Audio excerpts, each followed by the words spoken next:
right, everybody. New merch. We got some art done by artist Thomas C. Rogers. You may have seen some of his collabs with Devils of Dirt Hawking. He has also done some extensive work with Harley Davidson. There's no AI done here on our merch. Of course, our thumbnails are always AI, but check it out on sportingchancepod.com. We got pullovers, zip-ups, long sleeves, t-shirts, and of course, stickers. And this podcast is brought to you by Mountain State Falconry Supply. Freshen up your gear or get ready for the micro season. Visit mountainstatefalconrysupply.com. And don't forget to get the tightest braided equipment on the market at midnightfalconry.com. If you haven't put a deposit down on your next hunting partner, now's the time. Contact Seth Roy at northmountaingoshawks.com for your next season's hunting partner. All right, everybody. Welcome back to the Sporting Chance podcast with a very special guest, the president of NAFA, Martin. And you already told me how to say it. Geleynse. Yep. Geleynse. Martin Geleynse. Yep. Thanks for coming on. Thanks for having me. It's been a while. It's been a long time coming. It has been a long time coming. I've been watching you, beat up everybody else. So I guess it's my turn. No, we're not going to beat you up. We're honored to have you, Mr. President. Well, thanks for having me. I do actually really appreciate being here and you giving me the chance to talk to you guys and to talk about NAFA and some of the things we're doing. Yeah, sure. Well, we wanted to, as a get to know you a little bit, we wanted to find out a little bit about you as a falconer and a sportsman, if you don't mind sharing. Sure. You want to ask me questions? Or you want me to just wing it? Well, it depends because questions. So how'd you get into falconry? I was 9 years old, probably something like that, as I recall. And as my family did back in the day, we watched Walt Disney on Sunday evening as a family. And there was one show, and I wish I could clearly remember which one it was, but it might have been Rusty and the Falcon. They had a couple of episodes that had falconry in them. And it might have been Rusty and the Falcon. And anyway, I saw that and my eyes popped out of my head. I said out loud, pointing to the TV, "I'm going to do that." And everybody was like, what is that actually? And what does that mean? But that was it. I was hooked. One visual image of this kid flying a prairie falcon. And I was going to do that. And it took a little while. I mean, I was about 13 and I managed to come into a rehab kestrel. A kestrel had fallen out of the nest, and I sort of rehabbed it. Didn't train it very well. I sort of just read a few library books. But then in my 20s, about 1982, so I came off a peregrine hack in Algonquin Provincial Park, and went to a raptor research conference looking to get into falconry, looking to find a falconer.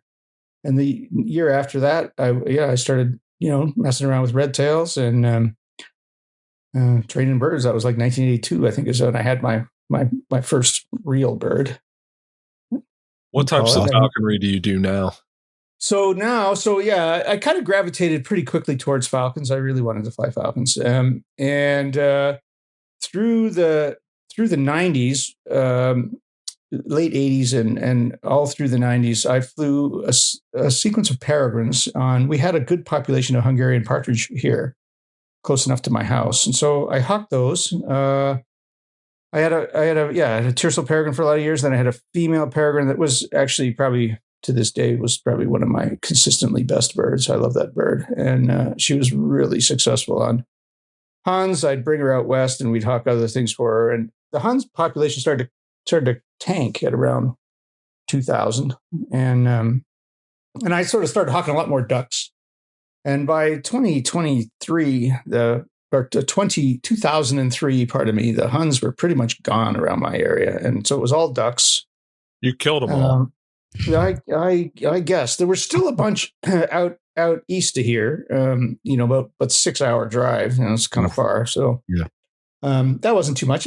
But every fall, almost every fall, I'd go out to Saskatchewan out west and hawk Huns and grouse and ducks and whatever we could find. So that was kind of a couple of weeks. I was working still. So it's always been large falcons. I was mostly ducks, and then COVID hit. And we all had to work at home, work remotely. So I said to my boss, well, how remote can I work? Like, do I have to stay here? Why don't I, so I just picked it up and worked, moved to Saskatchewan, a buddy of mine has a house there, just crashed at his house. And we hawked for 2.5 months in Saskatchewan. That was from 2020, I guess from 2020. So since 2020, I've been doing pretty much all of my hawking in Western Canada. And one time I came back and I came here and I put my bird up on a duck pond, and there was wires and roads and cars buzzing, and I was worried about my dog getting run over, and there was trees, and I sort of got back to it was a black duck setup. And I got back to my truck and I said, why am I doing this? So, I get so spoiled out west with big open spaces. And so that was kind of the last time I actually flew around here. I just get my bird going on the drone and head out west and stay there for 2.5 months. And then unfortunately the season is over when it's over, Christmas time, it's kind of over. But it's been very good hawking. I got a hybrid now. My first hybrid is in his 4th season. And I have a second season in once interviewed Tiercel Peregrine. And I probably had the best season of my life this past season. Good for you. As far as head count or just enjoying it? Both, quite honestly. I couldn't say in aggregate of total head count because I'm not sure I ever did the stat. I mean, when I was hawking a combination of huns and ducks, with a female peregrine, you can kill a lot of ducks, if you go the whole season. So I couldn't say in absolute numbers, but in terms of upland numbers, we did really well over the course of the season, and they were great quality flights. I have to say, the Tiercel Peregrine was not as successful, but he was just so much fun to fly. I used the hybrid for shark-tailed grouse, and I never flew him on huns. And I used the Peregrine for the huns. Thought they were a better match. And he was not as successful on the huns as the hybrid was on the grouse. But he just flew. It was just so much fun to fly him. He would just keep climbing. The longer I took to get to the flush, the higher he would be. That's great. And it was awesome. I had a blast. I really, truly enjoyed it. It was just genuinely a blast. Yeah. I've never had the privilege of flying a long wing, but everybody says the Tiercel Peregrines are just really charming birds. I would definitely have to. I mean, I really like the hybrid too. And he's honestly a machine. I mean, he is a machine.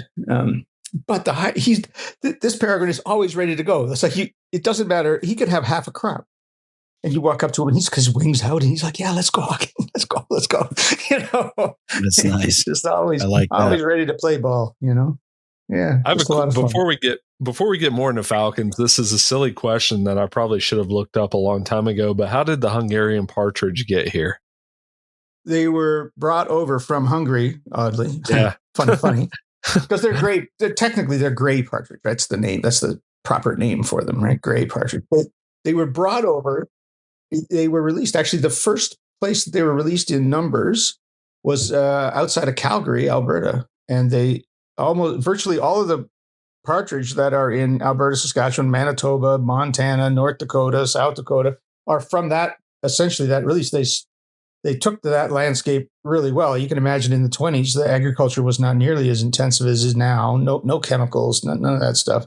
So yeah, they went crazy. They thought this is heaven. And, so they were maybe the most successful released game bird because like pheasants they have to continually restock. Oh, well, not in that part of the world. They don't like in southern Saskatchewan, North Dakota, South Dakota. Oh, there's a lot of pheasants. I mean, the pheasants have more particular habitat requirements, right? Like huns can live in areas where you think, how does the bird scratch out a living here? But pheasants definitely like more cover, more dense cover. They like to be, closer to water and stuff like that. But, and I know there are places there that they still release them, but the releases of pheasants in like South Dakota, all through there, Nebraska, South Dakota, those are populations they do fairly well out there. They do, it's very weather dependent. Pheasants are the most sensitive to deep, crunchy snow. So they can have massive die-offs. So can the huns. They're also sensitive, not quite as. Whereas the grouse, everybody asks me, you think the grouse are up this year or down? in 35 years of going out to Saskatchewan, I honestly couldn't tell you. They always seem about the same. It doesn't matter if they're the worst winter ever, they're still there.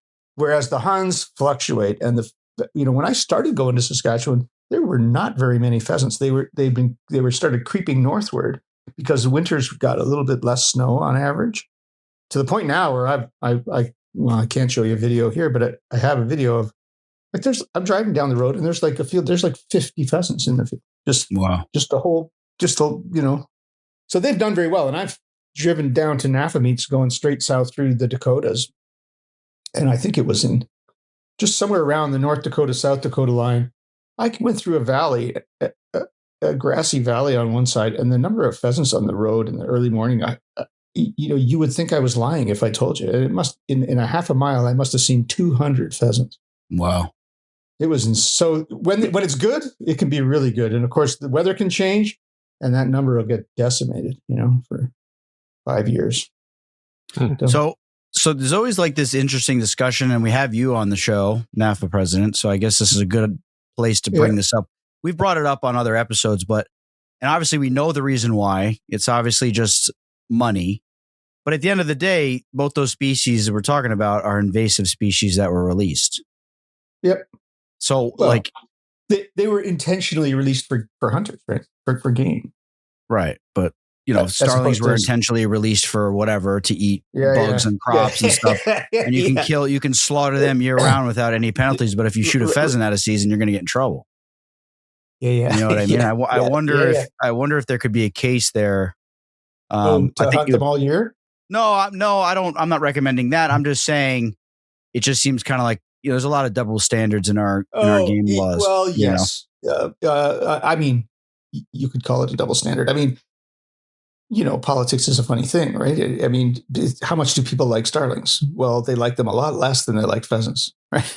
Right. Exactly. I guess if you ask society, people, if you ask hunters or just general people, certainly at the time these laws were made, do you think releasing starlings was a mistake? Most of the people would have said yes. Do you think releasing pheasants was a mistake? They'd say, hell no. Yeah. Let's do it some more. Right. No, they're awesome birds. They're fun to hunt. But yeah, it's an invasive, and it's just, yes. And 100%, like you said, it's a, the feral cat thing. We've harped on that for episodes and episodes, and people like feral cats, but they do a lot of damage. I mean, you want to talk about a damaging, whatever it is, dangerous or damaging invasive species, feral cats have to be close to the top of the list, man. I don't know that pheasants and partridge are doing any kind of harm to any kind of native species. When I think invasive, that's usually what I think is something that's harming natives. Explicitly harming. To some extent, the pheasants and the Huns are exploiting a habitat that didn't exist, agricultural land, right? There's a lot fewer pheasants in large areas of native grassland, like a lot fewer pheasants and Huns. Sometimes you run into some Huns in the middle of giant prairie, but usually it's the edge of the prairie or cover areas. Whereas what natural species would they? And I'm not like trying to make a case. Like I'm curious because I don't know really much about upland stuff. What native species would they be displacing, if any? I would think it would be either grouse and prairie chickens or some other type.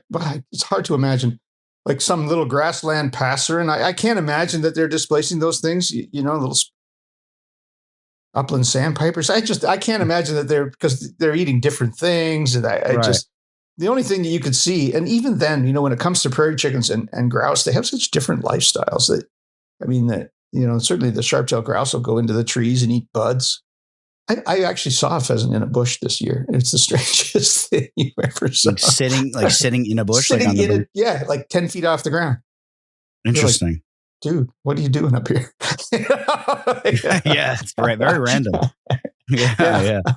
Right, but they don't do that, right? It was unusual, whereas you see grouse in a tree in a bush all the time, right? And so I don't think they directly compete, which is probably why nobody's really identified it as a problem. Right. They sort of fit in between each other, right? They're like the peanuts and the Brazil nuts. They just sort of So in Florida, they have all the invasive reptiles like Burmese pythons and iguanas that are causing problems there. But they also have veiled chameleons there that nobody's worried about those because they're not causing any issues. They're fully naturalized now. They're laying eggs and so it's an interesting thought, but I definitely get what Casey's saying is like, why is this introduced exotic species protected? Oh yeah. Like he said, it's about the money and the revenue that it brings in for, as a that's hunter. it. Fair enough. Yeah. But it's just, it is kind of a strange concept for sure. I've been dealing with wildlife laws, regulations, mostly around falconry, but sometimes hunting and game, hunt seasons and stuff. And there's a lot of strange things, right? A lot of them are historical or they have their origins in, the way things looked to the people who made the laws 50 years ago, 75, almost 100 years ago now in some cases. And it takes a while to get out, take a different perspective. And some of those things you're probably never going to get a different perspective on. It's just really hard. Like, You guys heard it here first. Casey wants to eliminate all pheasants and huns. He wants them all gone. Yeah. No, I think they're awesome birds. I just think every time I see people catching them with falconry, I can't get it out of my mind that it's just like a baggie that was living in the wild for a couple generations. I can't get it out of my mind. I really can't. You take your goss out there, Casey, and we'll see if you think it's a baggie then. It depends where you get your baggies from, am I right? I guess. You got to get the good ones.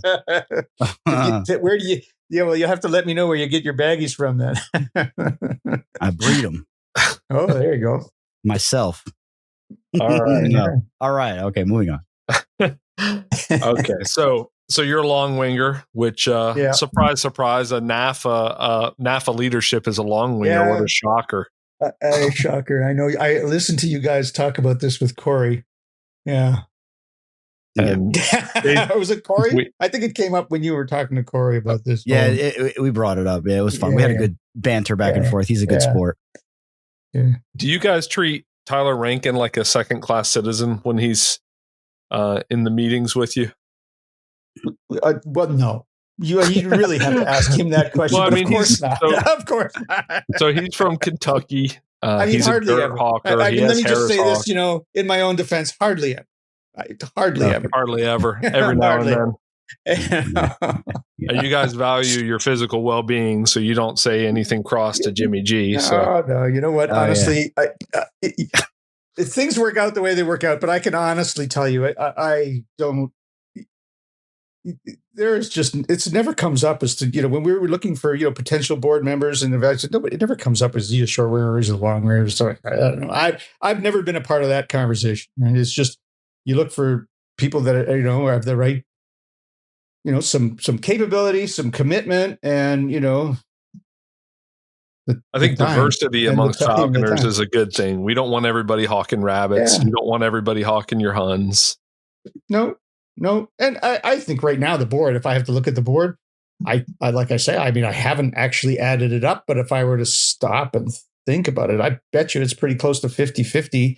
I bet there's some long wingers, some short wingers, and some people that do both. Right. And I couldn't give you a number right now because I never actually sat down to think about it, but I'll bet you it's 50-50 if I'm just going through it in my head right now. That doesn't really fit our narrative, so it doesn't. So you probably should throw that over. Maybe this is what you want to cut out. Maybe cut this one out. Yeah, we're gonna edit this part out.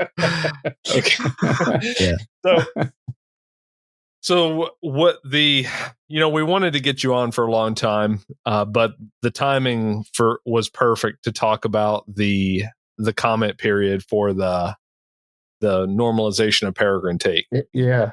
Yes. And great comment. I have to tell you, it was a long time coming. That one, no one was more pleased to see that get posted than me. Almost a little disbelieving because that has been in the works, for a long time. It got delayed by a few different things. falconry is, one of many issues that the Fish and Wildlife Service has to deal with, and governments in general.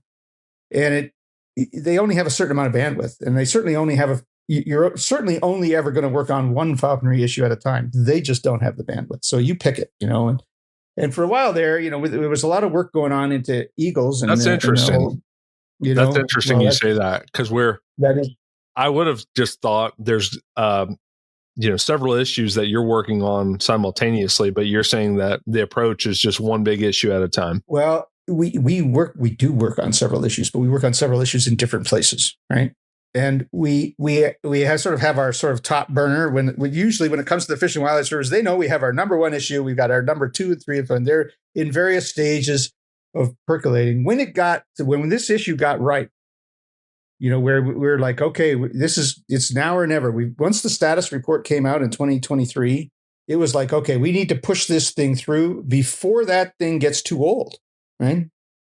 And then we focused on it, because in all of our experience, I mean, this is true. No matter whether you're working with the Fish and Wildlife Service, your state government, whatever, they have a certain bandwidth that they're going to allocate to you. Okay, and if you give them 3 things to work on, which one are they going to pick? Well, they're going to pick the one that, that is the easiest or least controversial to do, the one that has the longest time frame, that gives them the most time to deliver as little as possible with as little controversy as possible, and to make sure. I mean, we joked about it, but honestly, if you really want to get it done, you have to kind of sit down your government people, and they want to make you happy, because they're trying to satisfy the public, so they want to make you happy. You need to make it pretty clear to them, there's only one thing that will make me happy.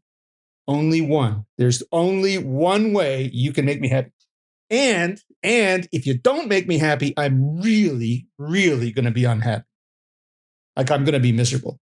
And is that how it goes in those meetings? Is, I mean, you don't say that explicitly, but you make sure that they know that you are only talking about this thing. It's contingent on everything else is contingent on this thing, because you can't, because you can't let them pick the issues. Right. They won't do it in your order. So we very much focused, not because the Fish and Wildlife Service had a negative intent, is that we didn't want to divide the issues, confuse them. They're, and I would recommend this no matter what level of government you're dealing with. If there's a long runway to what you're going to get, you are working on it. Sure, you can work on priority number 1 and 2 and 3. You can tell them these are my 3 priorities. But once you get close, where you want to get one of those things over the finish line, you better focus on it. It's good. Makes sense. So that's kind of what we did. And I know we did take a little bit of heat for it in some issues, but it's like, okay, but you want to win or not? Heat? Well, there's other issues. There is other issues. There was some noise about regulation changes in other areas. There was some thought, to work on the eagle, expanding the take of eagles or captive breeding of eagles, or opening up the Bald and Golden Eagle Protection Act. And, there's a bunch of stuff around eagles. There was a bunch of stuff around some other reg changes that actually didn't come from us, but we were responding to, and some facilities requirement stuff that we were hearing about. But we just had to focus, and even when it came to the eagle thing, it's like, okay, that's way up on the list. It's like number 2 on the list. That's pretty high, but we got to get number 1 over the top. And we did. We have now, right? I mean, it was a bit rough because it's like the world was conspiring against us, right? At first, there was there's been a lot of attrition in the service. So getting the attention of the right people was getting harder and harder. Then the status report came out, and the status report, I'm sure you've read it. Not sure how recently you've read it, but it sort of blew the question of peregrine take out of the water in terms of the allowable sustainable numbers. More peregrines than you could ever imagine taking in your wildest dreams. And you couldn't, if you tried, you could not take enough peregrines to damage the population, which it was crazy numbers. Things like total numbers of 1,300 peregrines, right? Like there's 35 or 40 taken in the East these days, right? Yeah. And it's a giant increase. But But then you get HPAI taking over. Everybody's freaking out over that. And is that, knocking off peregrines, and now suddenly every dead peregrine somebody finds is, HPAI. And so that was scary for a while. And we were still pushing to release it, the EA. But there was a lot of background noise of concern about peregrines. I mean, their articles were showing up in the newspaper, in various magazines. And part of me is glad that it didn't come out right away, because it let that noise sort of settle down, right? Because now we're seeing, hey, it's been 5 years since HPAI. Peregrines are still here. There's a few places where there have been some localized declines, but there's actually been some population increases in other areas. And so it's had time to, the arguments have had time to work themselves out, settle down a little bit. And, the people have realized that, well, most people have realized that the sun is still going to come up in the morning. It's not the end of the world. This too will pass, So I think the timing was right. And it finally came. We did. Yeah. Well, I'm sorry. Can you explain because we're in the comment period right now for that. Yes. Right. Okay. And can it go south from here? Anything. It ain't over till the fat lady sings, right? I mean, it ain't over till it's over. But governments don't make proposals that they don't want to do, right? I mean, they posted it for public comment. That's not a trial balloon. They posted it because they want to do it, right? Fish and Wildlife Service wants to do that. That this is their proposal. Let's normalize peregrines. So, can it go south?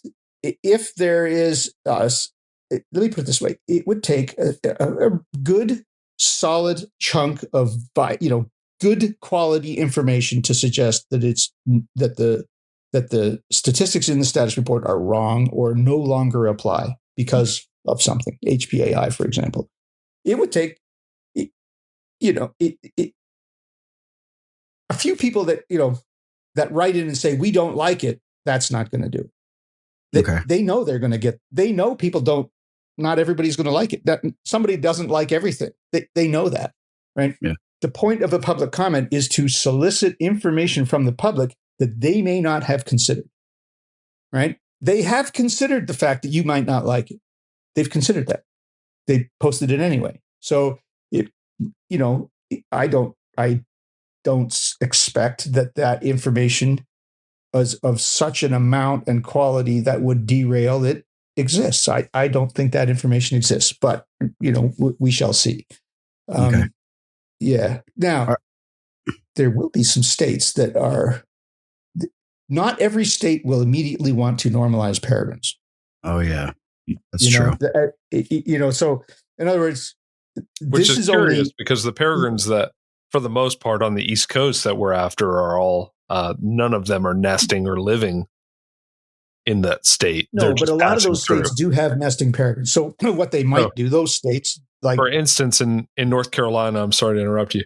There are nesting peregrines in the mountains. Those are off limits. Right. I would expect those are always going to be off limits. Right. So they might do that with a season restriction, right? They'll open up take in the fall when it's more into migration, or perhaps they'll restrict you to the coast. Different states are going to do that. Some of them, like New York State, will probably say, nah, I don't know. I know. So then what do we do about that? Well, then so it's what I put in my president's message that I sent out is, if you want to do something, well, prepare, read the report, prepare a comment. We are going to get, once we're reaching out to flyway councils and a bunch of people that we're going to be talking to at the North American to try to gather as much as we can about the negative feedback. What is the negative feedback going to be? If to get our, handle on that so we can provide some guidance to the members this is what we're up against, comment about this, respond to this. And at the same time, start, make sure you got your, you've got to contact your state and get them ready for this. We're going to be trying that from the flyway side, but, local falconers in each state are going to have to contact their state government to get them ready, because they're going to have to make a reg change. Almost every one of those states says, you can take peregrines if you have a permit between, September 20th and August 20th or October 20th. Whatever the date is. those regulations are going to have to change at each state level. And they have to change. Otherwise, you won't. Because you're going to be constrained by that state law in that state, right? Okay, so the state, falconers, they are responsible for trying to get that changed, or like my question is like when there's a federal change, when a federal change happens, do the states like have to readjust? No, they don't. They don't. And in Okay. fact, yeah. So the federal framework allows states to be more restrictive. Correct. And one of the ways that the Fish and Wildlife Service is selling it, it's even in the EA, selling it to the reluctant states is you don't have to normalize peregrines in your state if you don't want to, right? You can say, fine, we're not going to have a permit, but you can only trap them at this time, or you can only trap them in these areas. Right. They have all the flexibility in the world to manage those peregrines the way they want to. And that's what, from a federal sense, normalization means. In other words, in the federal sense, normalization is federal government has no restrictions, do whatever you want. Most falconers, when you talk to what does normalization mean to most falconers, that means I don't need to get I can just go and take one. I don't. It's not any different than a red-tailed hawk. I could take a peregrine or a red-tailed hawk under the same conditions. Right. Right. Okay. That's what most falconers mean, and that's of course what we want. That ultimately we want to get to that, right? So that you don't have to make the distinction there. And the draft EA is very clear. There is no biological reason to make a distinction from a take perspective, from a sustainability of take at the current levels between peregrines and red-tailed hawks. Even they said on the southern population, on a national level or continental level, you don't need to differentiate those, peregrines nesting in North Carolina from the ones that come from the Canadian Arctic. Biologically, you don't need to make that distinction. Now, the reality is a lot of states are going to make that distinction. Yeah. At least for a while, right? But that's what we got to work on it. I mean, this is a segue maybe, but, one of the things that sort of concerns me a little bit is that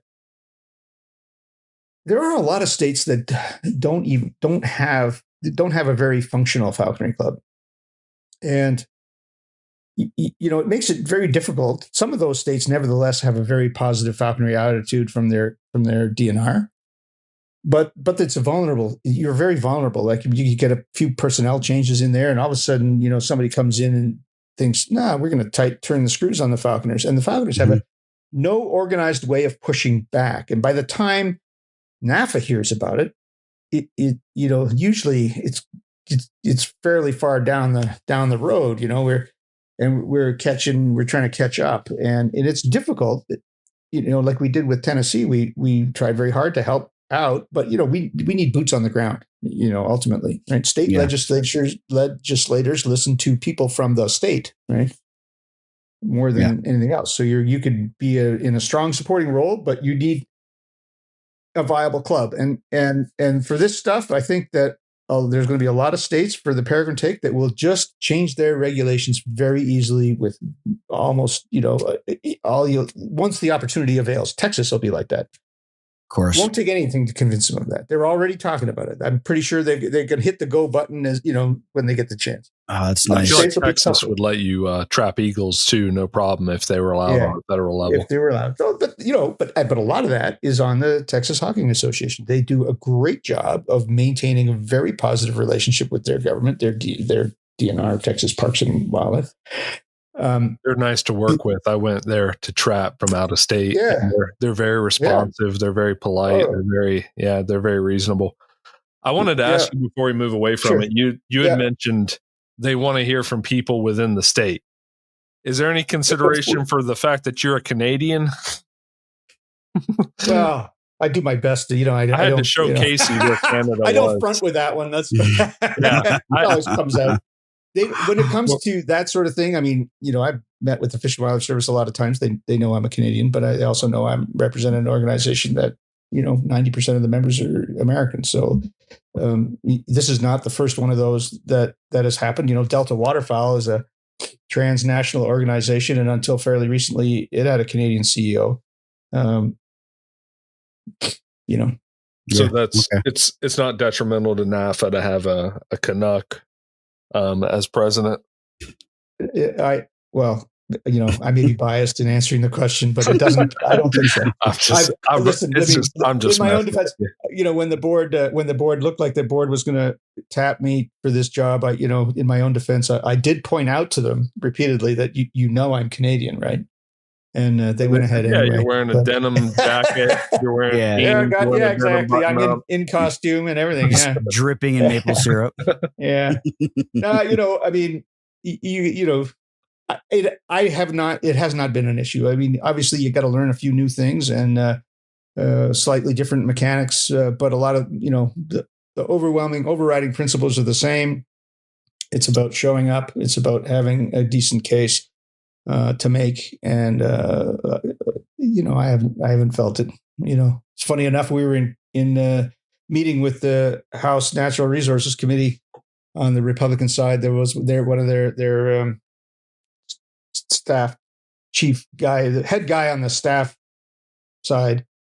We were talking and he got in, he found out I was Canadian and we had recently had an election in Canada and he dove into he knew more about that election than I did, just about. So we got sidetracked totally into an election. I had to pull him back and say, hey, we didn't come all this way to talk about Canadian politics. We want to talk about U.S. politics. So right. Get it back in there. So yeah, I don't think it hasn't been as much of a problem for me. But we were just joking. Yeah, I know. I know you were joking, but I have to tell you, I thought about it a little bit before I took the job. Yeah, no, it's okay. We appreciate that the internal, introspection. You ever want to be American? Do you ever think about that? Oh boy, you're going to get me into serious trouble now. With who? With all my Canadian friends. Yeah, well, they can come too. Let me just tell you this way. They don't want to be free? The 51st state thing, wasn't a deal breaker for me. Let's put it that way. No, I don't care about that. Just get out of there, move down here. Yeah. Would I move to the U.S.? But that'd be pretty. My son is an American. He moved to the U.S. My brother is an American. Would I move to the U.S. right now? It totally wouldn't.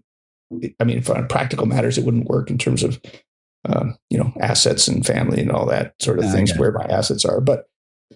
And then if I were to move, where would I move? The hawking is pretty good in Saskatchewan, I've heard that actually. Pretty darn good. So I'd have to think, I'd probably be, I'd have to get remarried. That'd be a problem. So, or would it? Am I right? No, I'm just kidding. Yeah. Cancel. Just kidding. Oh yeah.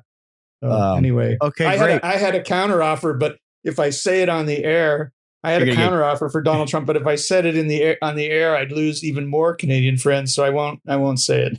Okay. After we quit recording, I'll tell you what it was. Okay, remind us. I want to hear it. Yeah. So you need strong state falconry clubs that are going to represent well and push for the right regs that will complement what NAFA has done on a federal level. Exactly. And they won't have to do all the heavy lifting. I think in this particular instance, we can do more than we might, for example, if a given state was say, we're rewriting our falconry regs and we're going to, add facilities requirements and we're going to add inspection requirements. So, that's an area where it is very local, right? I mean, it would be if we had like no members in that state that could form a club that could help us be our sort of voice.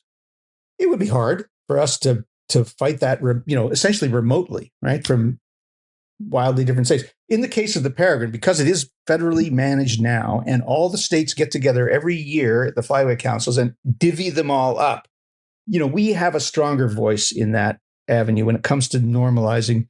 I'm not trying to leave you with the impression that nothing will happen unless every state has a strong organization. NAFA is going to and can do a lot more in that area. But in general, a state that doesn't have a good club is vulnerable. Yeah. To all kinds of things that can go wrong. And in some cases have gone wrong, Tennessee is maybe the best worst example of, what can go wrong. And that was the overreach over propagation license, right? Yeah, it was totally. It was basically a reinterpretation of legislation that had been in regulation that had been in place for a long time. New guy comes in, says, "Nah, I don't like the way that's being interpreted. I'm going to have a new interpretation, and I'm going to push my interpretation by laying some charges on, my chosen victim, and we'll see how that works out." And well, that caught everybody off guard, and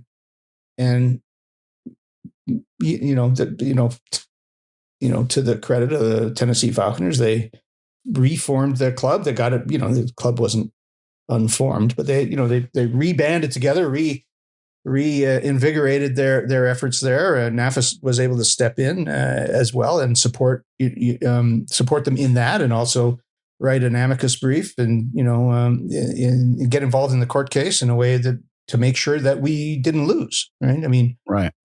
Had that enforcement officer won the case on the basis of a really overreach and a tortured interpretation of the regulation, then rewriting the regulations in a good way would have been almost impossible, right? I mean, right. Can you clarify that situation? I'm not 100% sure if I know the exact details on that. Well, I'm going to go by memory. The regulations in Tennessee were a little ambiguous. There were some overlapping regulations dealing with captive wildlife and falconry, and then no real propagation regulations. So it was a little ambiguous, but I think that the net of it was that the guy was interpreting the law in a way that if you were a licensed falconer, the regulation said you could have 5 birds total. I think if you could have up to 5 birds if you're a master falconer.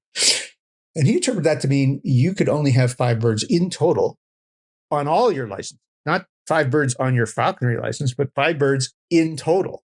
Okay. And of course, lots of people had breeding projects. They had more than that. And so he laid a bunch of charges against, I don't know if I'm not sure if it's kosher for me to, say the name of the person, but most people know who it is. There was a woman in Tennessee that had a breeding project going, and she had a bunch of birds, 30 something birds, and they seized them. And oh my gosh, charge her a whole bunch of charges, and it went through the court system.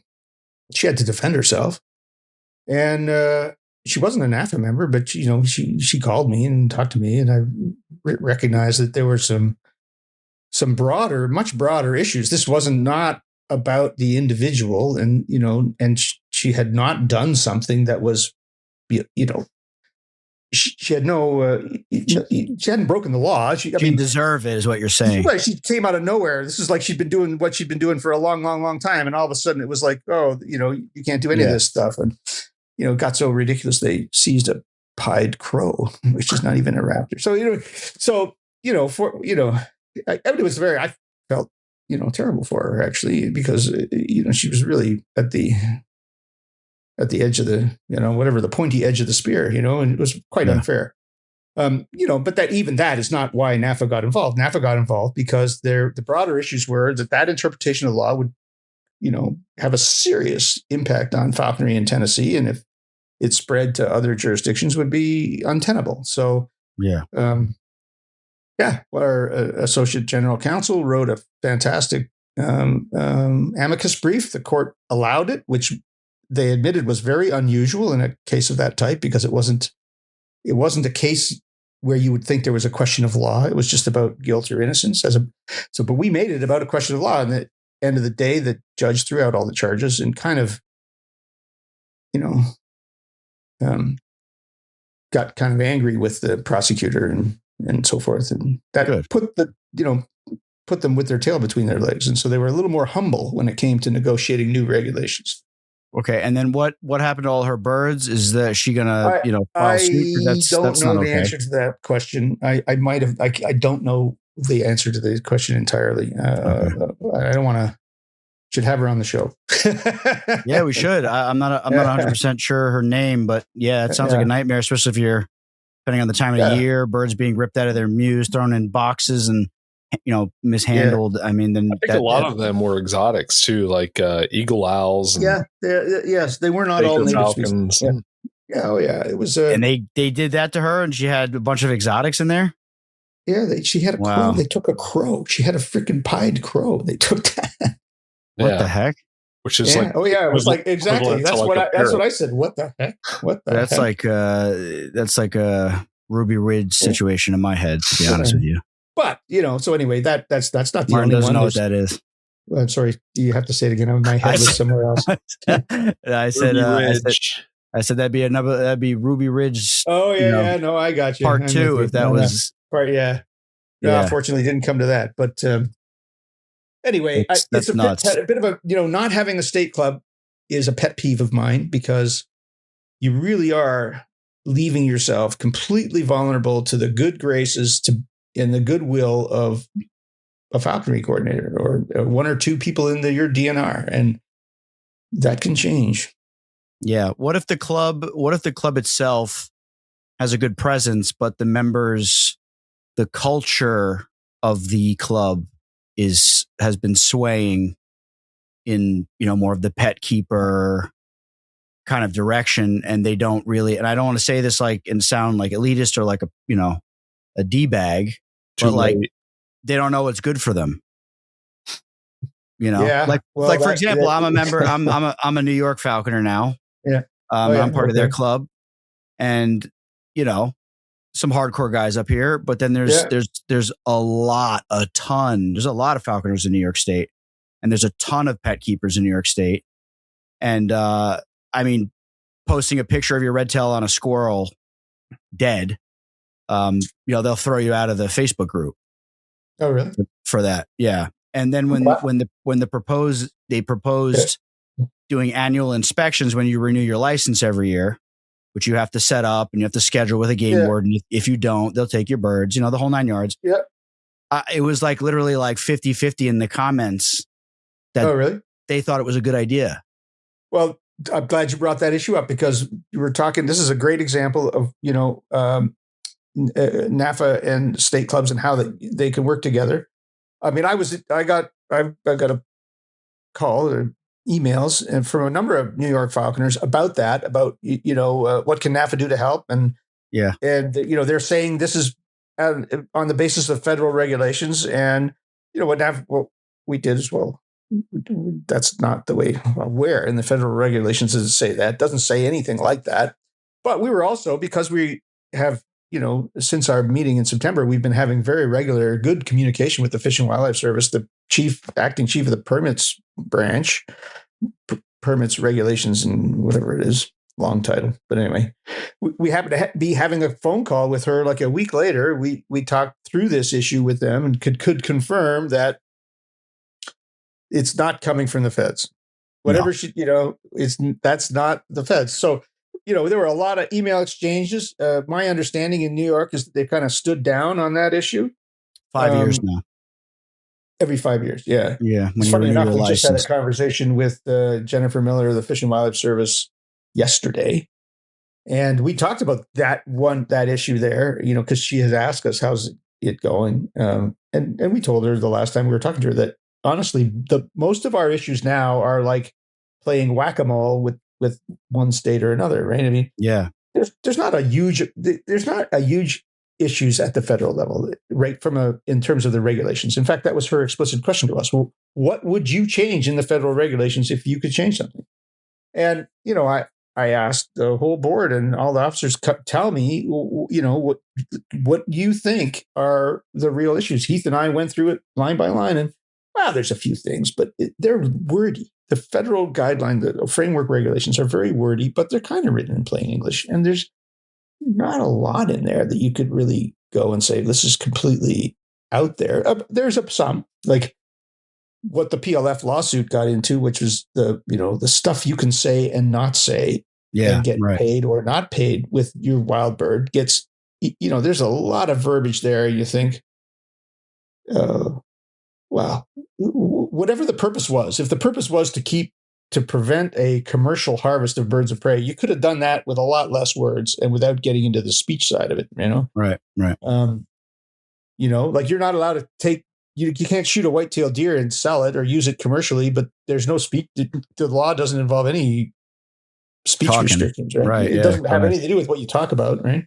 Yeah. So, and they are going to, we expect them to come up with a response to that. I mean, the court basically said, you need to change this, and they agreed they were going to change it. We just haven't seen it. So federally, they're going to change it based off of that.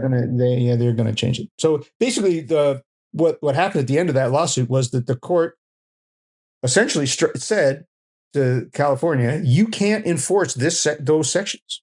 He issued an injunction saying you cannot enforce those sections of the law anymore. And the Fish and Wildlife Service essentially agreed that they would address the issue in an update of the regulations. But of course, a lot of years have gone by. We still haven't seen it. I'm expecting it, soon-ish in the government. So Martin, is it fair to say that in certain situations, litigation could be a benefit? That is always a possibility. Litigation has a very important place in pushing back on the government when they overreach. Right. I'll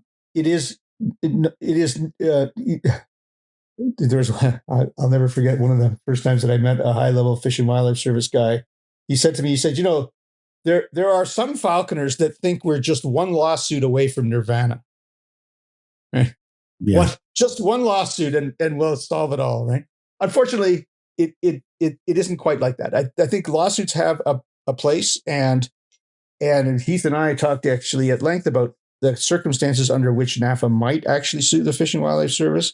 But you need a cause of action. So in other words, the Fish and Wildlife Service or whatever government you're going to sue has to have done something. They've introduced a law, or they're implementing a law, or they're enforcing a law in a way that violates your constitutional rights, or they implemented the law without following the proper procedure, or they did something that gives you a cause of action. Just not liking it or thinking it's that law is not fair, right? That ain't going to get you anywhere. Correct. Yeah, you got to go to your some legislator passed that law. That's political. You need to get the legislature to change it.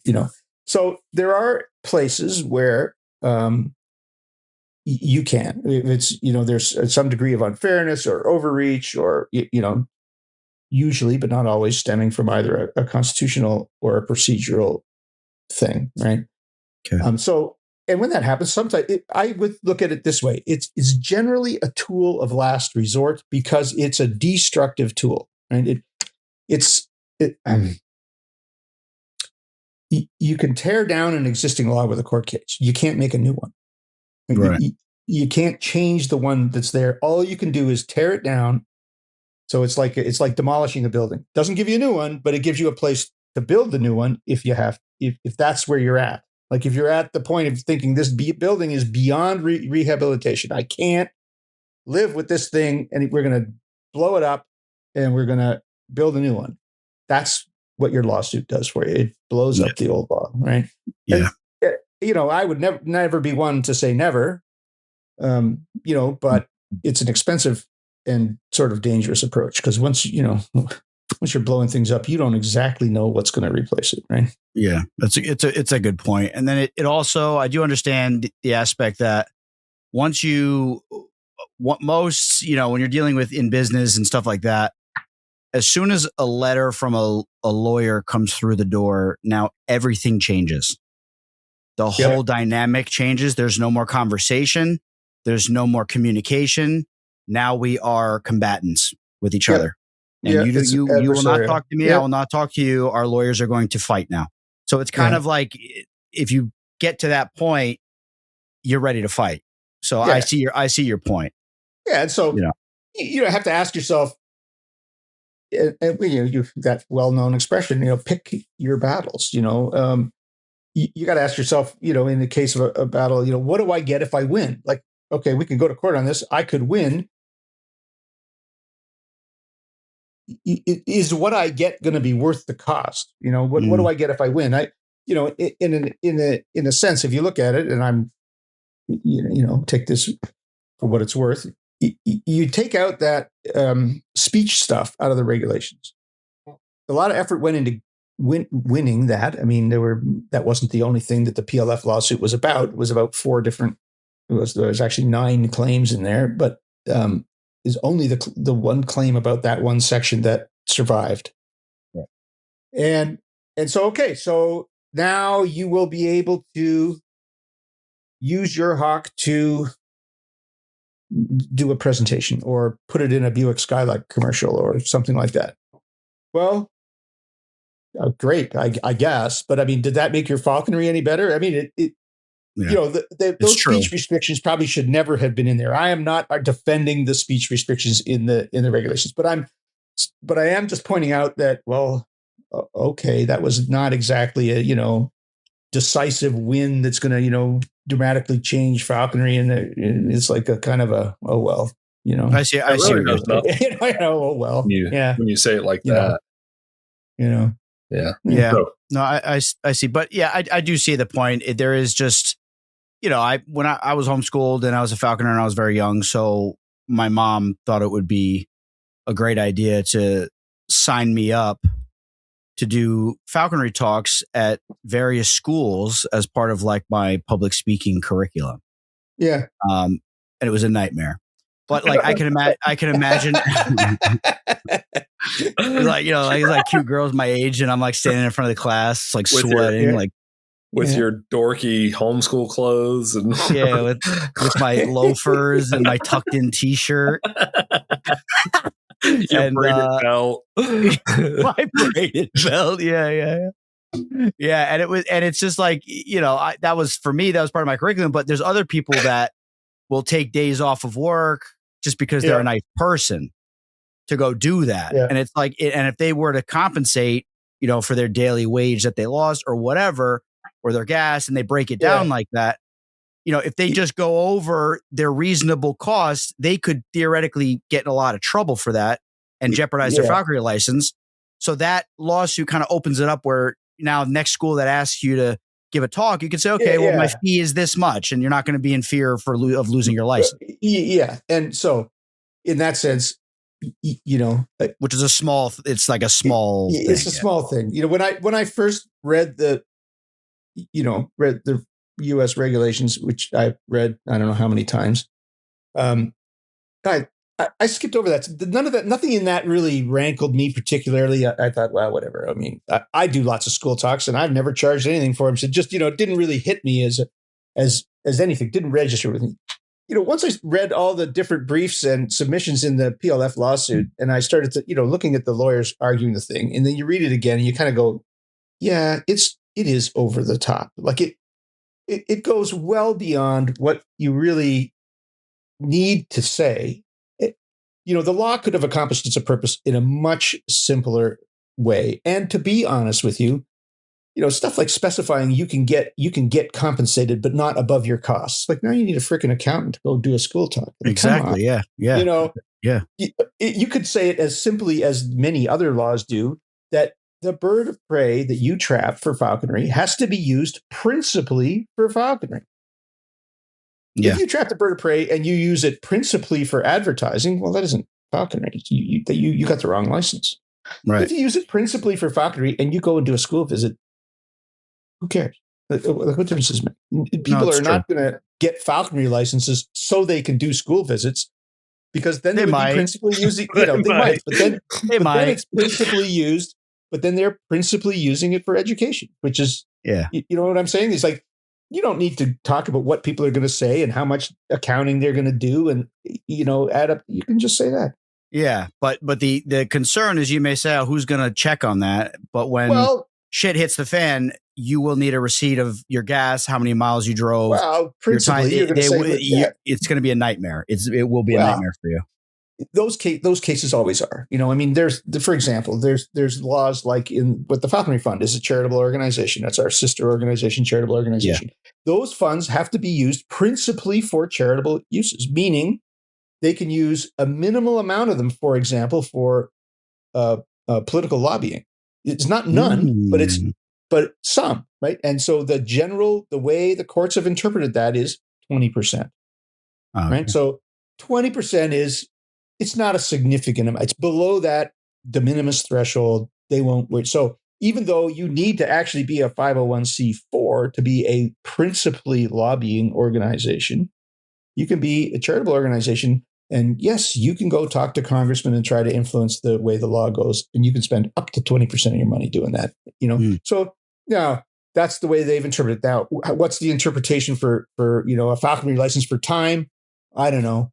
Until somebody takes it to court, you use your best judgment. If it's more than 50%, you're in trouble. All right. Right. Yeah. Guarantee you that.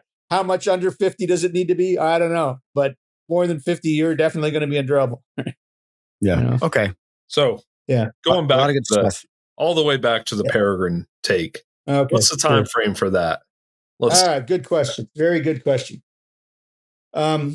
So I mentioned that, we got the status report came out in 2023, and our big push with the service was, man, don't let that thing get too old. And I think that when we were there in September, we were able to talk to Director Nesvik, and that argument resonated with him.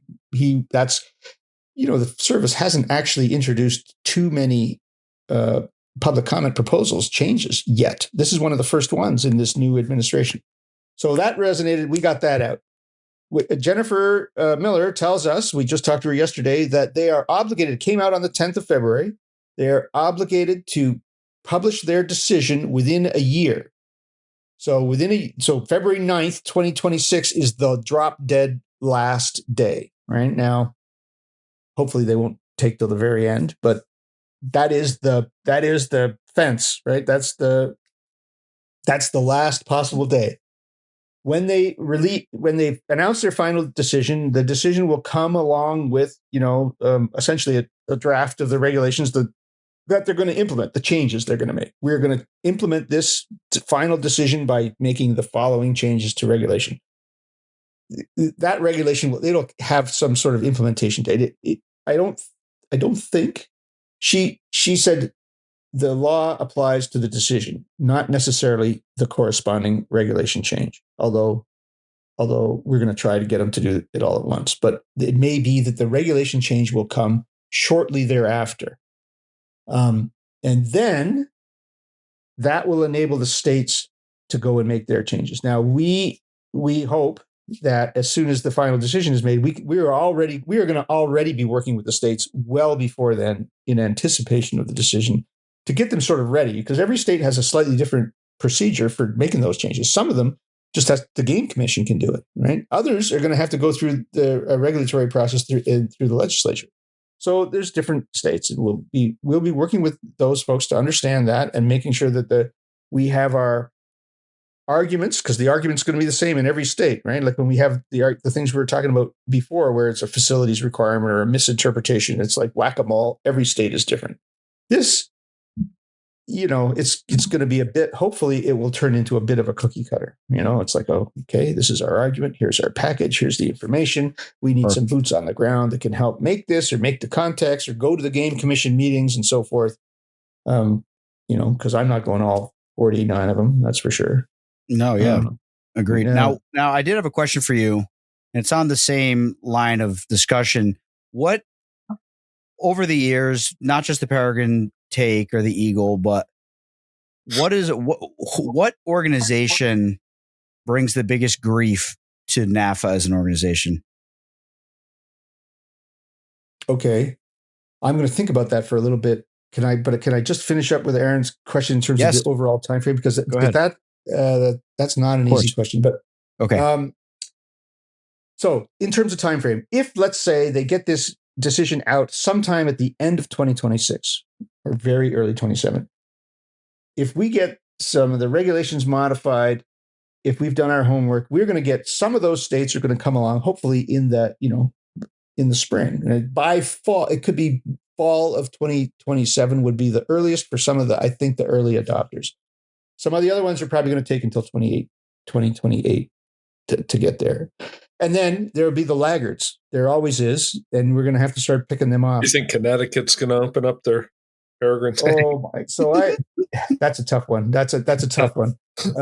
Everything is possible. I come from a province in Canada that was the hardest. We didn't get anything easily. It took 40 years of effort to get passage take of red tails and 3 other common species, right? It took another, you want to say, what, 8 years to add goshawks to the list. It was 2021 till we got that, from 1984 till 2020. So a long time. So Connecticut has been a tough row to hoe, but do I think it's possible? Absolutely. I think their arguments are weak, and they know they're weak, and they're mostly political. In other words, they need to get somebody, probably on the political side, not just on the game commission, but on the political side, that is willing, has a little political courage, is willing to say, yeah, I know the Audubon's not going to like it, but they don't like anything, so we're going to do it anyway. Right. One person to say that, and the house of cards will come crumbling down. That's what I think. But of course, you have to find the person. It's the Connecticut falconers, the few that there are going to have, they have a challenge in front of them. There's no question about it. They got to get their act together over there, fellas. Well, Jimmy G, he's working hard. He wants to get it done. I personally want to get it done because it bugs me. And I know what it's like. I lived in a province where we worked for 40 years to get wild take, to get it until 2012. So I hate the fact that there's somebody out there that can just ignore the biology, ignore the precedent, ignore all of the surrounding states, and just say, yeah, not for us. Like, on the basis of what, you mean, Mm-hmm. I would love to see it, but it's going to take a coordinated effort. Honestly, we're monitoring the ground game there, and we're ready to support them any way practical. Awesome. We gotta, maybe me and Aaron gotta take a drive with Jimmy G and just kicking some butts over there, get them moving. Yeah. You had another question. I don't know. Did we jumped around a little bit there? Is there anything on the table that I didn't talk about? No, on my end, that answers it. So you expect some people might be able to trap falcons under the new regs in fall of 2027. At the earliest. I think that realistically, that's the earliest, and I think that some states are going to definitely be in that category. Yeah. And then Casey was asking about the biggest. The biggest problem. Who gives NAFA the biggest problem? Yeah, I mean, just on our show, we got some haters. I'm sure you do. That come. But, thinking about it at the institutional level. Audubon Society, or are you hesitant? You could tell us off air, Martin. I don't want to put you in a bad spot because you may be trying to be diplomatic with these people. I don't mind not. I would not.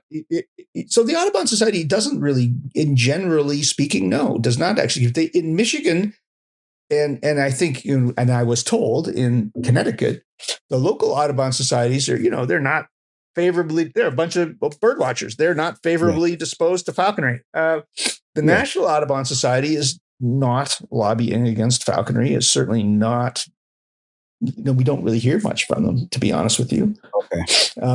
And so there's those local concerns, I guess, that where in Michigan, they were mostly, chafing against wild take, and they really took a run at the goshawk, and they won that one. I know, that's what I'm saying. It's crazy. It is crazy. Part of the reason, it's funny enough that and because I talked to the folks there, and they said that the reason at the Game Commission, what was being presented was that goshawks were being listed as a species of concern. They were being essentially, called as near threatened in the province of Ontario, which of course almost, surrounds Michigan. And I was like, that is so ridiculous. We literally just got a wild take of goshawk 2021. Like they just opened up goshawk take in Ontario. So, that. Yeah, that's very unfortunate that happened. Was that any type of lack of effort on the Michigan club's part, not jumping in and going to bat and presenting evidence, or was it the usual? Because there's a whole thing, Martin. I'm sure you're probably aware of it, but there is a gentleman. I don't know his name. I forgot his name. Somebody told it to me. I forgot. He despises falconers. And he goes from state to state getting studies done. And his goal is to stop what happened with the peregrine, but not, obviously that had scientific stuff behind it. His goal is to stop the take of goshawks in every state. And that's his goal. And he just did PA. He was probably involved in Michigan, and now he's going to all the other states to try to get his claws. I didn't hear about that. It's a big conspiracy, and people aren't really aware of it. It pops up in every state. Yeah. The number of times I hear people tell me about a potential conspiracy, you have no idea. A lot of them are true these days. I say this. I you ever heard of Jeffrey Epstein? Yeah. Never assume a conspiracy when mere incompetence will do. That's a good point. Good point. Yeah. I mean, which is not to say that, just because I'm paranoid doesn't mean no one's after me, right? I mean, I'm not trying to tell you that there's no such thing as a valid conspiracy. And that's not a conspiracy. That's a fact. That's a fact. So they did definitely in Pennsylvania. There was a long effort there. Michigan, it seemed to come a little bit more out of nowhere. So at least to me, it did. Now, how long the people in Michigan knew it was brewing, I can't answer that question. I honestly don't know that question. I did once it came up. I said, "Hey, how can we work together and fix it?" Because here in Ontario, we did a lot of goshawk surveys to try to get the goshawk. Like when we to give you a little history, we pitched. We want 5 species. We started slow. We want 5 common: red-tailed hawks, merlins, sharp-shinned hawks, Cooper's hawks, and goshawks. Right? We left kestrel off the list because they're declining at 3%. There's still a lot of them out there, but we just didn't want any. We didn't want to give the other guys any kind of a handle to beat to hang on to. And we went through the comment period. There was like 400 comments, and the government went ahead and implemented, but they dropped the goshawk because they'd gotten some heat over goshawk, internal heat and external heat. So they dropped the goshawk. So we were kind of licking our wounds, and it's like overall we got a win, but we did, but not, we didn't get the sports car. We got the sedan, we got the pickup truck, we got the thing, but what the hell? I want the Ferrari, Yeah. Where's my Ferrari? And so Lamborghini, but I'm I've got a question on the same line here. How about the eagle take? Is there anyone that's adversarial? We're gonna get in that now. We're starting light. I think it's next up. I think it's next up on the list, but I got a feeling he may be able to. Well, to finish my story, our response to that was we started doing surveys of goshawks to find as many goshawks as we could in southern Ontario, where it was easy to get around, close to the cities. We found enough, not enough to give a population estimate, but enough to prove that A, there is goshawks, and B, we know more about them than you do. And honestly, a lot of that is literally right across the lake in Michigan. Like it's the same latitude. It's like I could go direct, west 60 miles, be on the other side of the lake. We could do, why Michigan should, hey, and I'd love to go over there and do exactly the same search and, come back. We'll come back and say, well, actually, you were wrong. There's more goshawks than you thought. Well, that needs to be scheduled and that needs to happen. And this is what we're dealing with in a state up north where I currently pulled my birds from. The Club needs to do it. It's going to happen again. But we got to, you know what I mean? Like we got to with the Connecticut guys like this, they haven't been able to trap a bird since, falconry was legalized. And it takes talking about it, getting people moving to get people out in the woods to find some nests. That's why our good friends up north, where there's quite a bit of goshawks, they are very open with the state. We found this nest. We found that nest. We found these nests. Absolutely. And it's like, look at all these nests we're finding. And this is just me. I'm one guy and, and my wife. And we find this many and I work a full-time job. Nothing beats that. Nothing that has to be done in every state. It has to be done because I will tell you, you said which organization is giving NAFA the hardest trouble. And I don't know that there's an organization I could pin it on, but there's definitely some movements and it's maybe a little more organic than, this one big organization, but it's a bunch of little ones or it's just a general feeling. And goshawks have always been just under the radar as a species of, because people are worried about it because they don't find them. Birders hardly ever see a goshawk, right? So they think hard to find. It must be rare. If I don't see them, it must be rare. And so they're worried about it. And they're starting to make more and more noise about it. We'll lose goshawks in more and more jurisdictions just on the basis of no information, not information of absence, but the absence of information. And so there are lots of falconers who find them. Of course, there's always that feeling like I can't tell anybody where my nest is. I'm keeping my nest to myself. You have to. You're right. You will keep your nest to yourself until nobody can take them. Right. To send it to the state. And the problem is then I've heard stories of them sharing nest locations. I think that happened in PA where they shared a nest location and then, the Fish and Wildlife Agency put, cameras and, studies on it. And then that falconer wanted to climb it. And then, he got in trouble for, illegally pulling an eyas from the nest that he gave them permission. He shared with them. So it's kind of like, slapping the, in the face for being nice. We had the same thing when we did our surveys, and we found 60 goshawk nests between 2012 and that's crazy. 2022. 60 sites, 60 different nest sites. That's oh my gosh, that's maybe I'm moving to Canada actually. Well, it's further north, so there's more goshawks. Duh. Oh gosh, that sounds nice. But we had to get everybody to go. We're not going to get these goshawks if we're all holding our cards to our chest, right? We're gonna have to put this effort together. Yeah, and it worked. I mean, it's not guaranteed that it's always going to work, but and in all honesty, some of that decline in goshawks in Pennsylvania is real in the sense that they had 200 nest sites in the 90s, and it would be a lot easier to make the claim that goshawks haven't declined if the people were able to actually find some, and maybe not 200, but more than 2. And the reality is they expanded southward for 20 years. Now they're retreating northward. What law is it? Where is it written down that goshawk populations are never allowed to change, or any species for that matter? In fact, if you read the life history of goshawks, the first thing they tell you is the population fluctuates wildly. Yeah. So, okay, is it endangered? Is it disappearing from the earth? Not even close. Whatever. Yeah. But that, I mean, you can lose. Listen. You can have all the facts. You can be right and still lose the argument, right? Yeah. I often tell people because we often think as falconers we have all the facts and we're right and they should just listen to what we're saying. All the facts, all the evidence, all the facts. And I like to say to people, I like to have all the facts too. I find that can be quite helpful sometimes. Yeah, yeah. But that's if you're married though, it doesn't matter if you're right. That's right. And a lot of times for the government, you can lose even if you're right, just as much as if you were wrong. Right. Correct. We don't have evidence facts on this podcast. We do guts here.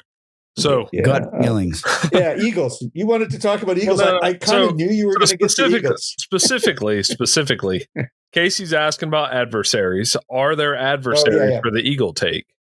Good question, Aaron. If you would have let me get it out the first time. Okay. I thought you were getting it. I thought you were getting into your eagle momentum.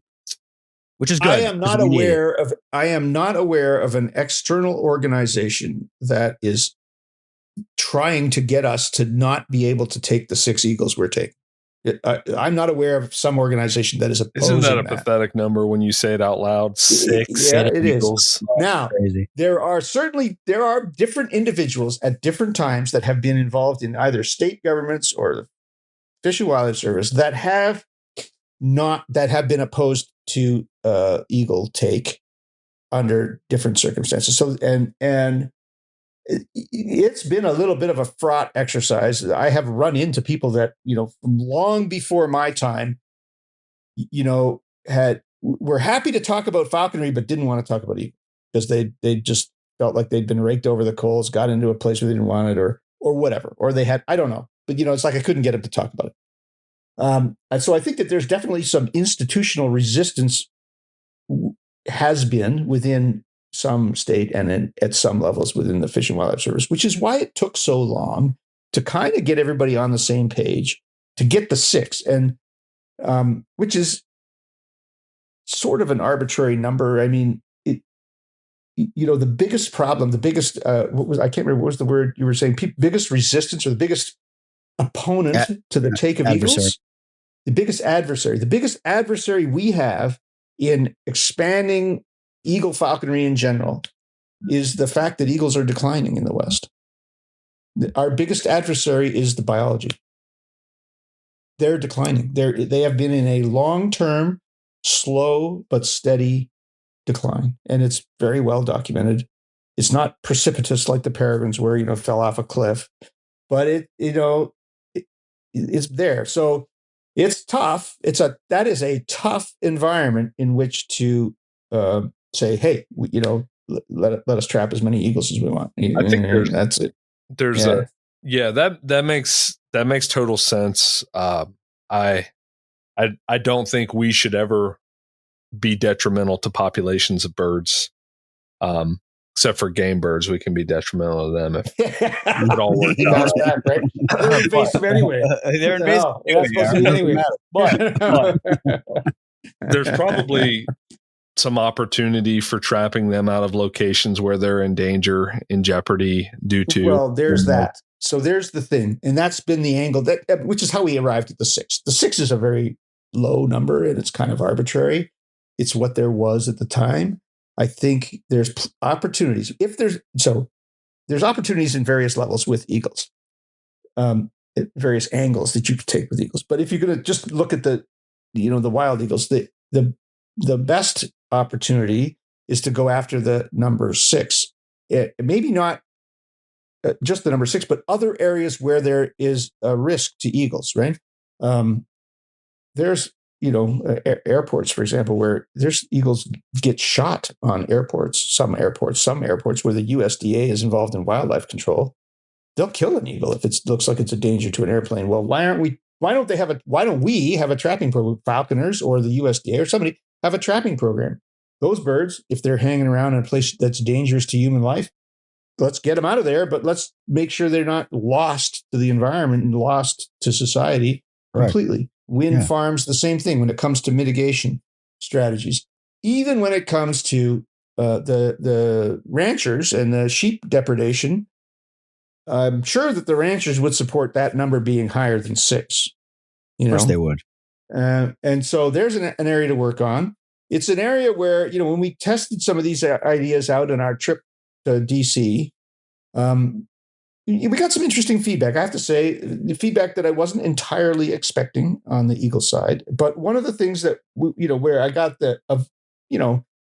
nothing like a commitment, but the vibe that we got was that we could start talking about that number 6 and why is it 6 and why isn't it 10 or 12 or why isn't it higher? And working with the ranchers, that would be key to getting that, to starting that discussion, not from us, right? Because we're not the victims of depredation, right? So for us to argue that the number should be, that there's more depredating eagles, we can't make the argument that there's more depredating eagles than the ranchers are complaining about. Right? Well, let's get some feedback from ranchers associations. There's a lot of power, those ranching associations. Exactly. So that's an area where, a lot of those ranchers are just exhausted by this whole thing. I mean, the amount of effort it takes to even get the permits for those 6, the number of moving parts between the ranchers and the USDA and the district office of the Fish and Wildlife Service and the designated state wildlife agency that's going to do the draw. And then, the arrangements with the ranchers and the getting permits to people. And then if they don't accept them, getting them to the next people, 50 people apply for 6 permits. So holy cow, it's, but those eagles are worth their weight in gold by the time you're taking them out of the trap. There's so much effort has gone into it. Right. So, so it's a lot. So I think some of the ranchers are just like, oh my God, just don't talk to me anymore about eagles, but there are a few folks, and I'm not one of them, but the IEAA would take the lead on this with our support. And start that discussion. Once we got that, honestly, what we NAFA were waiting for was to get the Peregrine EA out, because back to my earlier comment, we're going to talk about that one thing until we got that thing right. We tested the waters a little bit on the golden eagle thing just to see what the temperature of the room was, and that's my sense of it was that's doable. Politics is the art of the possible, and that's doable, right? There's a few other things that we would like more, but they may be completely impossible to get in the reasonable time frame. How about the opponents to breeding eagles? Well, there it is there. So we definitely got some negative feedback on that one that I did not expect. Well, some people saying that it would be a heavy lift to introduce commercialization of another native wildlife species, it was like, it was not like a hard no. It was like you'd have to have a good argument to convince me that was a good idea. So it was like farming population. You got to have to suit up for that one, right? Yeah. And so I think, I was a little surprised by that. I thought that was the easy sell. I thought that increasing 6 birds was going to be a non-starter. And, maybe we should talk about breeding eagles. And the feedback I got was that that might be the opposite. Doesn't mean we should stop talking about one in favor of the other. It just, you got to know the landscape if you're going to go in there, and you got to know what you're up against. The service actually years ago under George Allen developed a proposal for eagle propagation regulation, and it died internally. There was some people in the District 6 that didn't like it, and it's always easier to kill something than it is to build something, right? So you have 20 people behind an idea. They write a thing. It takes one person in the right place to shut it down, right? And that's kind of what happened. Personally, if the time is right, I think it would be great to find out if we can get a copy of those old regulations and sort of start the ball rolling from there. But the feedback we got from Washington was, you better have your why. Why is it a good idea? What's good about it? Have that, locked down so that you have a convincing argument about why it's good. Not why it's good for falconers, but why is it good for America? Why is it good? I would think the precedent of the reintroduction of falcons, peregrines. I would think too. I didn't actually expect to have much of an argument. I thought it was a no-brainer, to be honest with you. But certainly, we're going to have to make the case. Yeah. You've got the precedent of falconers reintroducing peregrine falcons, bringing them back from extinction. Yeah. To have a breeding population in captivity for something that's in decline seems like a no-brainer.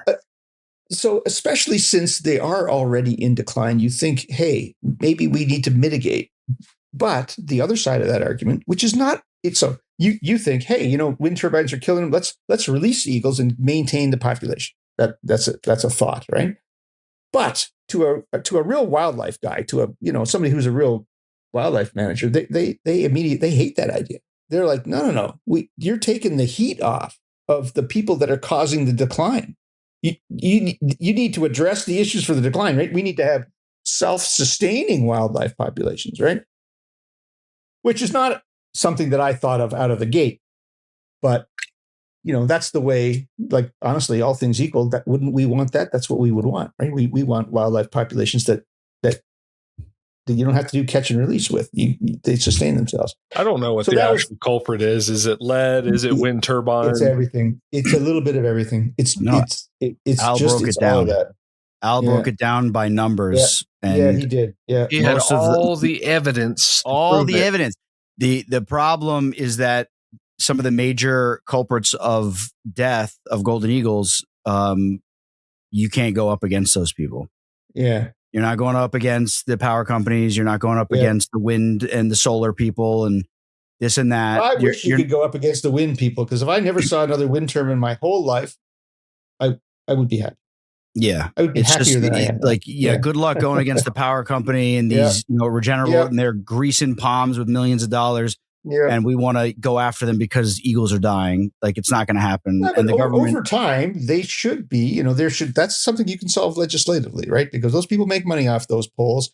Over time, you can get them to refit those poles. Oh, you want to make a new pole? Better be this kind of a pole. Yeah, but you got birds got to die first for that to happen, because that stands now. If your bird gets electrocuted and the pole is outdated, they'll fix it. Yeah, after your $5,000 goshawk got fried. Tough one. Yeah. So I fully think that we should, captive breeding of eagles should be on our list. I only say what I say to make sure that to be forewarned is to be forearmed, right? To be, you got to know what you're up against, and that would be a precursor for us to do that. And I saw some funny comments today of somebody posted a picture of Casey's bird being held by Bobby Kennedy, and it was just some group. It was a screenshot of that fundraiser that said, go do falconry with RFK Jr. And in the comments, somebody said he needs to help us get a vaccine for our falcons so we don't have to worry about bird flu. And somebody replied, he's the last guy you want to try and help you get a vaccine. Well, that's kind of funny. That would be. It is funny. Well, there would be a little irony. I mean, to be honest with you, I think he gets a bit of a bum rap on the vaccine stuff, but because I don't, I don't like any of it. I would actually go that route. But the reality is that vaccine thing, we had a what we thought was going to be a trial program. We were really trying to work on getting a vaccine approved for birds of prey, falconry birds. And we was going along. It looked like the poultry industry was going to make some inroads, and we might be able to turn the corner on this. And then all of a sudden, boom! It was like shut down. Nope, you're not doing it. Why was it shut down? Because somebody couldn't make money off of it? The whole thing defies logic in my mind.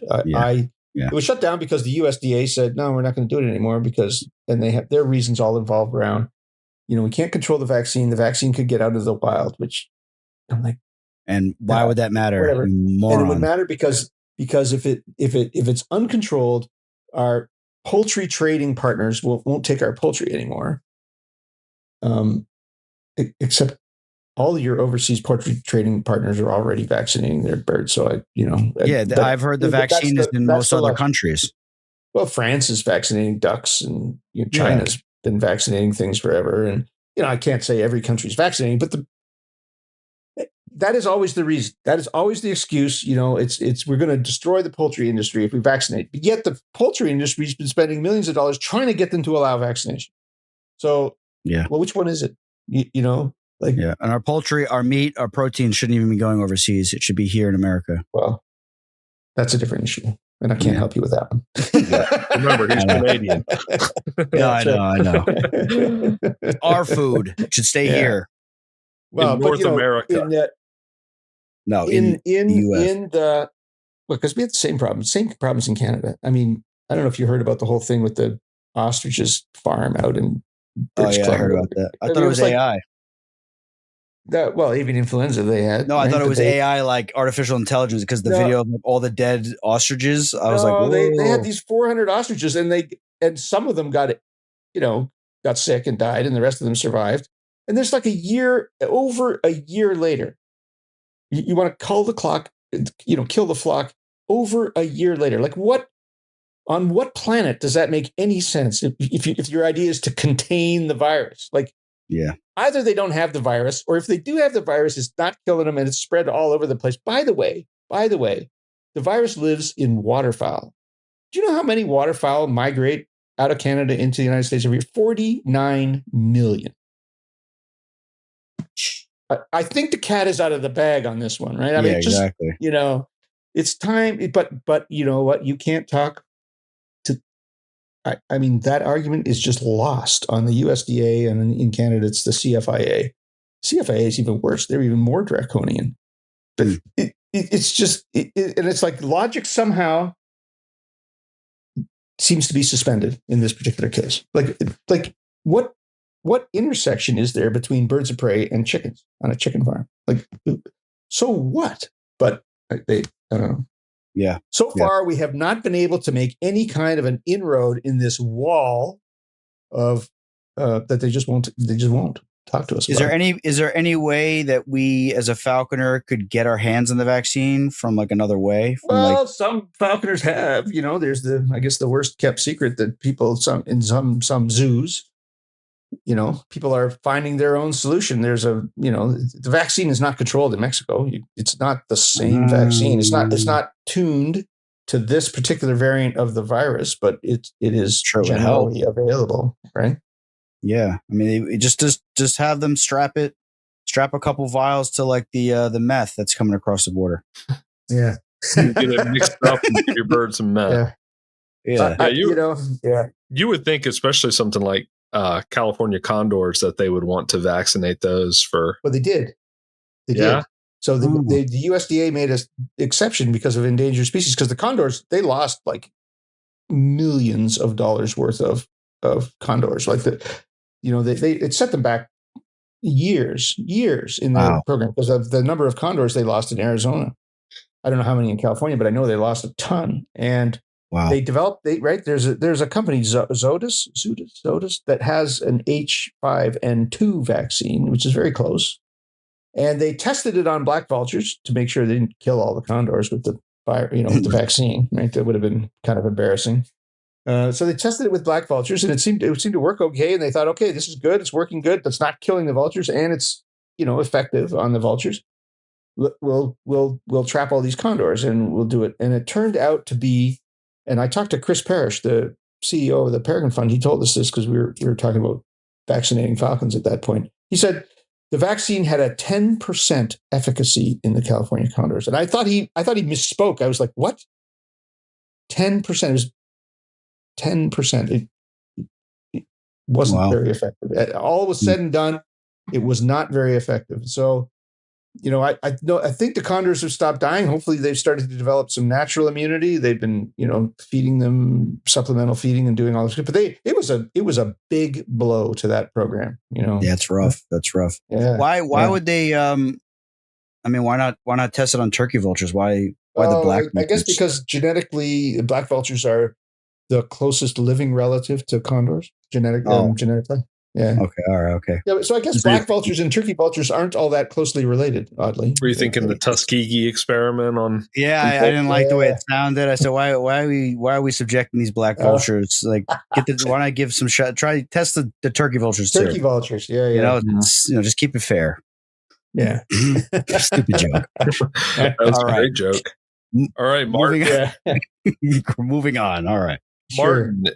Since we have you here, is there anything else you feel like we need to cover? You guys have done a pretty good job of covering stuff that I thought you would cover and stuff that I didn't think you would cover. So that's pretty good. I do want to tell you, I know, Casey, you're a little hot on the social media side. You kind of, I just post and that's it. Yeah, but NAFA's social media stuff is. We struggled a little bit. We had some turnover in people. But I think it's picking up now. On the sort of even little things like linking Facebook and Instagram together and doing and then you have to remember, like I didn't the last time, to make the post on Instagram, not on Facebook, because it only goes one way. So we definitely want to do a better job with that. We would look for anybody who can, jump in there and help that out. The other thing that I really want to see us work on, that we're going to start working on, is to improve our website to the point where it's just a lot easier to get the information you need to register for the field meet, renew your dues, see what the latest news is, to restructure that front page. We've been talking to the company that runs the back end, the membership management software. And I hope that we're going to, over the next months, once this Peregrine EA dies down, a few other things, we'll be putting a big push on to that stuff to really, make sure we capture we don't have people that struggle to renew. And like in your case, couldn't figure out, system's not working for me. I literally typed my name in and it would not let me load it. Yeah. But I figured, but it worked. Hey, you're not the first person who has complained about, we run into all kinds of problems. People have an old email address. They created a username. They forget their username. They log in with their email address, but they've changed email addresses. And it was, my favorite, a lot of times people join, they pay for 5 years. They pay 5 years at once or 4 years at once. Well, 4 years go by. Yeah. They don't remember anything. They're out of the habit of renewing because they don't have to renew. And then they get there, their credit card's expired, their email address has changed. The reminder notices are going into the ether. Nowheresville, and we're losing a long-term member. So once the Peregrine thing is wound down, one of my highest priority issues is to fix that. Yeah, I think it'll go a long way. I mean, it's easier to order some of the new merch at sportingchancepod.com than it is to renew your membership to the biggest falconry organization. Yet, though, Martin. What's that? I haven't seen your order come in yet, or he's for that matter. No, I have to. We charge a surcharge to go to Canada. Yeah, no, it's cheaper to go to Canada. It's not. It's not as easy as it used to be to get stuff across the border. Now you have to send it to Heath. He'll give it to me. I'm going to be seeing him in a month. There you go. Yeah. So yeah, Good I'll go on there. I'll have to look and see what you got. Martin, I had one last question and it just popped into my head, but it's a very good question because it's a topic that keeps coming up. With people that post on social media, and a lot of people are posting on social media these days. Are you breaking the law, like in terms of like the advertising laws, like we discussed earlier? If somebody, like, let's say somebody has a Facebook page or a YouTube channel and they're posting hunts and training exercises and, whatever, and they're getting like paid from like ad share or something like that on YouTube, is that illegal to the best of your knowledge? Not to the best of my knowledge. I'm not a lawyer, but because you're not charging anybody. You're just, YouTube's making money on it and they're giving you some of it. It's very indirect. It's like, honestly, sometimes the law is an ass. And if the law is going to be that much of an ass, it's like, come and charge it. Let's see. Who's going to make that charge? Right. Who's going to actually go, even if they win, what do they get? Right. Exactly. What DNR is going to do that? It's not like it's like you didn't break the spirit of the law because you didn't take your bird from the wild in order to make YouTube videos. You're putting your hockey. Everybody does that. I mean, everybody puts, literally everybody does that. Yeah, everybody does. Some people do though. We got a homesteader girl that's doing it. Not a fan of her. Yeah. To be honest with you, Casey's newest enemy. It's always a woman. That's my new enemy. Yeah, that's my new enemy. Casey has always got a woman that's his enemy. No, I do not. I don't know why. Everybody has that opinion of me. I love women, yo. I love the women. Oh man, Martin, we sincerely appreciate you coming on, and really all the NAFA guys and NAFA adjacent guys that have come on. You guys have all been really nice to talk to. Well, it's been a great chance. I really appreciate the fact you guys, dig in deep and go where no man has gone before, with the questions and the things. It's all good. Exactly. All good. That's the point of the show. And we're happy to have you, Martin. And it's good to I think we're going to maybe kind of wrap up, unless there's another major announcement that needs to be made. We'll probably wrap up the NAFA harassment.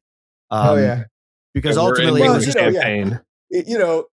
If you could, say something nice once in a while about us, that'd be okay too. We wouldn't mind that at all. No, we do. We have an inside source. I'm kidding you a little bit. That some of the I've been getting messages left and right after a couple of those episodes that people are signing back up, joining for the first time.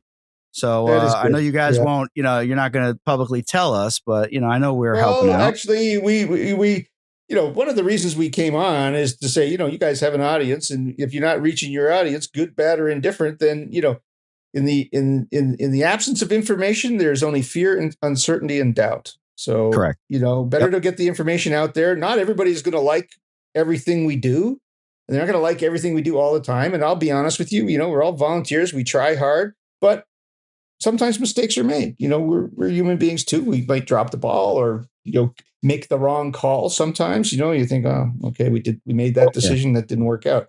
But I think we have a great board right now. We're pretty good at the introspection about, okay, tried that, didn't work. Let's try another plan. I think everybody on the board, everybody on the officers team I know is very committed to falconry. They want the right thing to happen for falconry. And so yeah, we don't always get it right, but we're definitely trying. Most of them, if we get 3 out of 5, then we're doing okay. Doing good. We're still moving the needle. So. That's it. That's good. And keep the posts coming because I noticed a couple of them and I was real excited to reshare it on my story and my page and stuff because I was like, all right, they're letting us know stuff that's going on. This is great. So keep that up if you can, You bet. Love it. Thank you so much, Martin. Thank you.